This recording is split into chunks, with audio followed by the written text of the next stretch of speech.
Hi guys, in this video I'm going to show you the absolute epic game between Alireza Firouzja and Gukesh, played in round 7 of the FIDE Candidates tournament in Toronto. And going into this round, Alireza Firouzja is in the shared last place, scored only 3 draws, 3 losses, 1.5 out of 6. Terrible tournament for him so far. And he's playing against one of the leaders, Gukesh. He's on 4 out of 6. Together with Yanni Pomnici, he's in a very good position to try to fight for the first place. But still, there are so many rounds to go.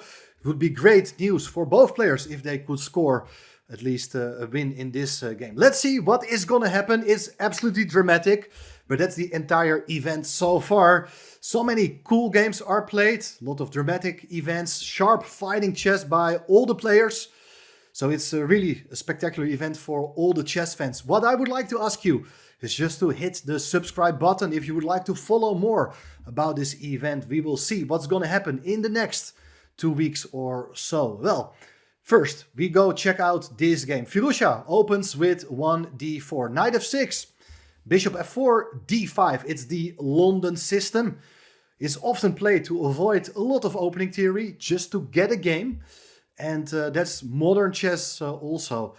Here, white goes for e3, black plays the move c5, knight f3, black goes for the system with e6. So this bishop, this light squared bishop, is boxed in, cannot easily be developed to an active square, because the pawn on e6 restricts the flexibility of that bishop. But here, after knight bd2, Gukesh has a kind of a new idea. It has been seen in a number of games, but it's one of the modern ways of trying to play against the London system. As black played here, the move queen b6, attacking the pawn on b2. That is in itself not such a strange idea, can be seen in a lot of different variations within this opening. White protects it with the move rook to b1. And here, pawn takes d4, white takes back with the e-pawn. And now the main point behind black's play here is this move bishop to d7, so that after the move c3, black gets this bishop out to b5 and offers the exchange of his worst piece. And positionally speaking, if that can be done, black is doing okay. We know this kind of maneuver also from the French opening, the French defense. Training of your light squared bishop is usually a success when your pawns are being placed on the same color. And well, this probably doesn't really come as a surprise to Firouzja, because he played here the move h4, which does look a bit strange, but also modern chess to bring up your h-pawn rather than completing your kingside development. What is white going to do with its king? That is the main question. But this idea was seen in an earlier game of his compatriot Tabatabai, who played it last year in the World Cup against Vincent Keimer. Keimer played here the move knight to c6. Here, Gukesh decides to develop the knight to d7. Now, white can, of course, continue marching forward with its h-pawn. Looks like a logical move. Instead, he decides to play here the move rook h3 first. Also, nice modern idea. So at some point, the rook can be developed along the third rank, particularly the g3 square. Looks like a good post for the rook. But one of the drawbacks maybe is that black can consider a move like h5 when you can use the g4 square with your knight later on. But was not played in the game. Black instead went for the move bishop e7, just solid development. White goes for the move h5, so looking at this idea to provoke new weaknesses on the king side. So black plays h6 himself. And white wants to clarify the situation. What is black going to do? Is he ever going to take on f1? Well, therefore, the move a4, kicking this bishop away. Bishop takes f1, king takes f1. And now, interestingly, after castling kingside, white puts the king on g1. So he managed to castle kingside artificially, with one of the advantages being that the rook is in fact on h3. And usually one of the key ideas for white in this London system is to place the rook on e1, then to e3 and get it around to the king side. Here the rook is already on h3. So black plays here queen c6, keeping an eye on this pawn on a4. It's defended still by the queen, but white goes for the move knight e5, offers the exchange of knights, And the main point is that after knight takes e5, you do take back with a pawn. Of course, taking back with the bishop is another possibility, but you're not exerting that much pressure against the pawn on g7. So white instead goes for d takes e5, hitting the knight on f6, forcing the knight to leave the king's side. It goes back to d7, and now the rook comes in to g3, pinning the pawn on g7, so white sets up the threat here to take with the bishop on h6. King goes away from the g file, it's pretty safe on h8, and white comes forward with the a pawn. Is it preventing the knight from coming to b6, for instance? Or maybe black was planning to go b5 anyway. The pawn is no longer defended, and with the move queen c7, black is even attacking the pawn on a5. Now white still has the chance here to defend it with rook a1, but that's not what Alireza has on his mind. Instead, he wants to generate some activity on the king side. With the move knight f3, the knight is on a more active square. Black accepts the challenge, takes the pawn on a5, and here, very important moment in the game, because white is a pawn down, and where is the compensation? Well, you're looking here for white to sacrifice your bishop. So it's very tempting here to open up this position with bishop takes h6. Was not played in the game, but let me show you why. After g takes h6, white's idea would be to play queen d2, threatening checkmate in one, because the rook is guarding the g file and the queen will hit the king. Black, of course, can still defend the pawn with its king. Then it's queen d3 check. King goes back to h8. It's the only square. Queen goes back to d2. And we have a repetition of moves. So with this bishop sacrifice, white could force a draw here. Also, flipping the move order, starting with queen d2.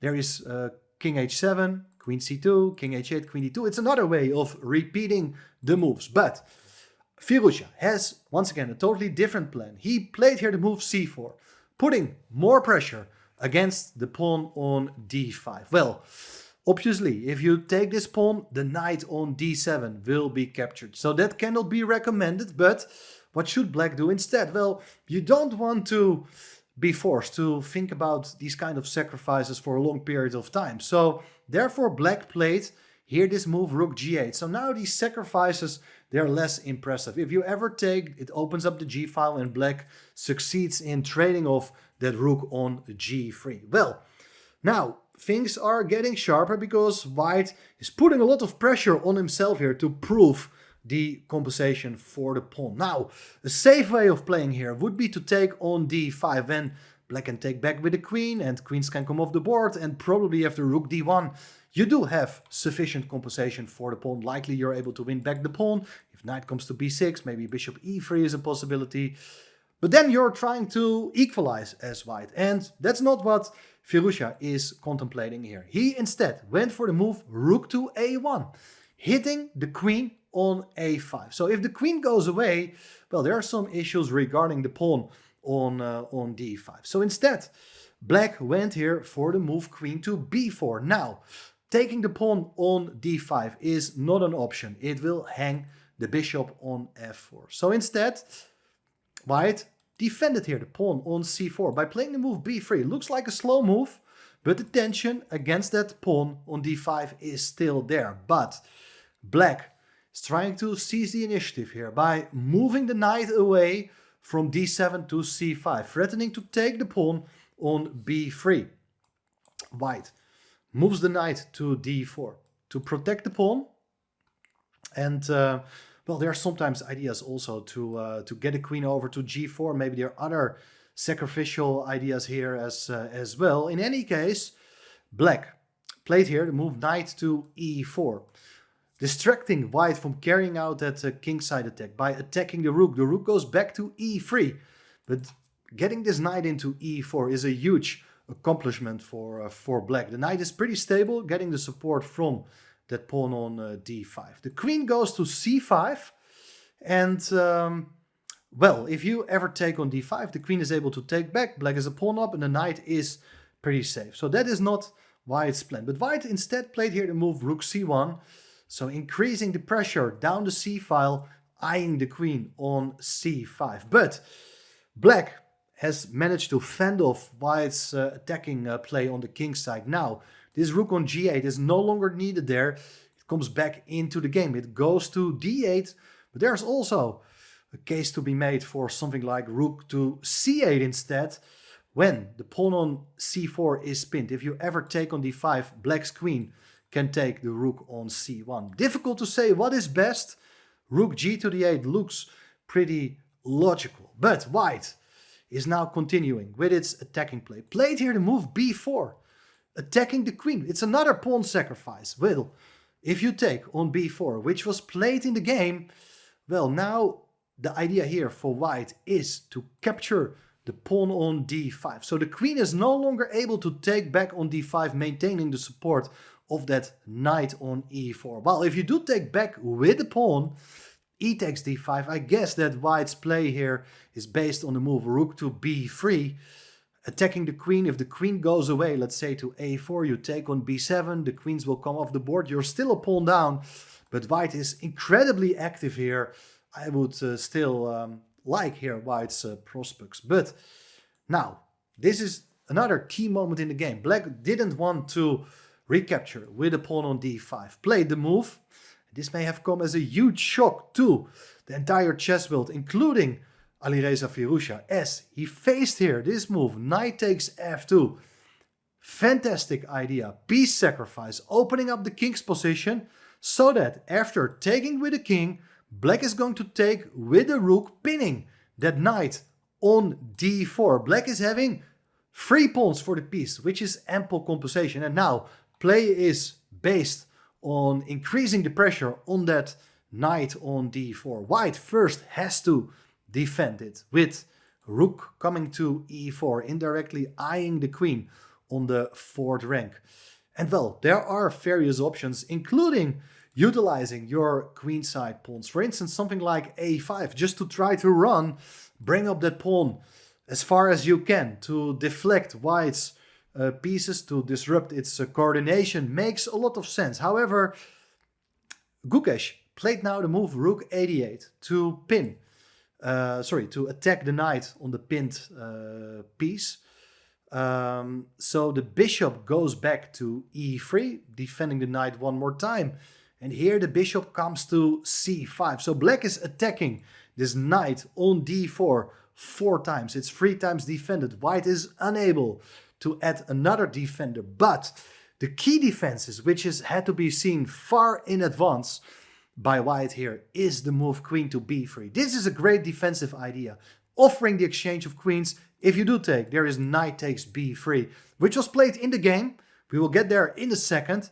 But I was looking at this position and I was trying to make some tactics work. And I was thinking, is Black able here to take on d4 to eliminate that defender of the queen? Rook takes d4. If you now take on b4, trading of queens, there is rook takes b4.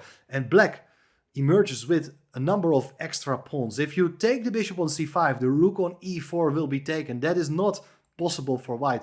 Well, if you take on b4, there is bishop takes b4, and Black is once again up a number of pawns. So, however, after rook takes d4, the key idea for White is that after rook takes d4, you can just take this rook with your own rook, sacrificing the queen. After taking on b3, there is rook takes d8 with check. The king got to go away, and then it's rook takes c5. Now White is having 2 rooks and a piece for the queen. Very complicated position still. But when the pieces are able to work together, for instance, 2 rooks on the back rank threatening checkmate, White is still having very good chances to convert. Anyway, this all didn't happen. Instead, Black went for the move, queen takes b3. Now the queens are coming off the board, knight takes b3, bishop takes e3 check. Of course, you can't take with the king. There is a rook to d3 with a double attack, and Black will win the knight. So White instead played rook takes e3, keeping everything defended. And how should we evaluate this position? Knight versus 3 pawns and 2 rooks each. Very sharp endgame. Anything can happen, and keep in mind that the players were getting lower on time. The tension is high. Gukesh still fighting for a top spot in the tournament, has still chances to play for more than equality. He decides here to push the pawn. Very logical, but you understand that the rook would have been better off on a8. Now, rook c7, the rook comes in, hits the pawns on b7 and f7. White is now being forced to move the knight away after black goes for a4. The knight is in the threat, the knight comes in to c5. It hits the pawn on b7, but the rook goes now to a8. And it's clear that if you would capture the pawn, for instance, with a knight, then a3 is played and the pawn is only 2 squares away from becoming a queen. So, rather than capturing that pawn, white comes up with a much better idea. Playing for the initiative with the key move knight to d7. And what is happening here? What is Firouzja trying to do with this move? Well, there are these ideas like knight b6, setting up a knight fork against the 2 rooks. But the big question is, if you play the move a3, how are you going to stop this pawn? Well, Firouzja had set up a trick here. And this was not played in the game, this move a3, but very important for the understanding of what is happening in this game. There is rook takes a3, sacrificing the rook. If you capture it, then it's a check on the back rank. The king gotta go to h7, the knight comes in, the king is forced to go back to g8, knight to g6, discovered check, king gotta go back to h7, and it's checkmate in the corner. What a beautiful trap spotted with not so much time on the clock. But this is how these guys have been training for many years. They understand perfectly how these pieces are able to impose threats against the black king. So black got to think about other moves. Maybe push the pawn to b5, for instance. Very unclear position. But instead, black went here for the move king h7. But that's probably not a good idea because white moves the rook to f3, intending to win the pawn on f7. Well, that is very problematic here. Black pushed the pawn to a3, but after rook takes f7, now the rooks are working together on the 7th rank, and that means black is unable to push the pawn to a2. It will be met by knight f6 check. The pawn on g7 is pinned, not enabled here to capture the knight. If the king goes back to h8, which is the only move, it's rook takes g7. Black cannot do anything here. If you do promote your a-pawn, it's rook h7 with checkmate. Fantastic cooperation of the 2 rooks and the knight. So that is something which Gukesh realized too late. He didn't play the move a2, but he had to admit that his plan with king h7 was not a good move. He decided to go back with the king to h8, and now you would expect here a move like knight f6, which was not played in the game. It's not a good move, because rather than taking the knight, you just capture the pawn on e5. The knight is hanging. If you do take on g7, threatening checkmate, there is rook f5 check, and on the next move, you eliminate the knight on f6, and it's no longer going to be checkmate. And with 2 rooks alone on the 7th rank, white is unable to deliver checkmate. So let's get back. Instead, Firouzja found the best move in the position by, instead of playing knight f6, he went with its knight to f8. Brilliant idea. The knight is on its way to g6. Black had to play the move a2 with the clock almost falling, running short on time. Play the move a2, but there is the move knight to g6, and here Gukesh realized that it is gonna be checkmate. He resigned the game because wherever the king goes, let's say it goes to g8, it's going to be rook takes g7, and this is another beautiful mating pattern worth remembering, as the knight is taking away the 2 remaining squares of the black king, while the rook supports the other rook. What a dramatic game, and that means that Gukesh is no longer in the shared lead. With his draw against for Jan Nepomniachtchi against Nakamura, Jan Nepomniachtchi goes into the rest day in the sole lead, being trailed by half a point by 3 players. The 2 guys from India, Gukesh and Pragnananda, they're up there on 4 out of 7, and also Caruana is there, half a point behind them with 3.5 out of 6, 3.5 out of 7, pardon me. There are Nakamura and FIDE. So I think these 6 guys, they have still a realistic chance to fight for top place. having half of the games being played, 7 more games to go, while Firouzja, well, maybe one of the pre-tournament favorites, at least with his spectacular style. He's capable of defeating everyone, as you can see in this game, but he's also playing too sharp, too ambitiously, making a lot of mistakes.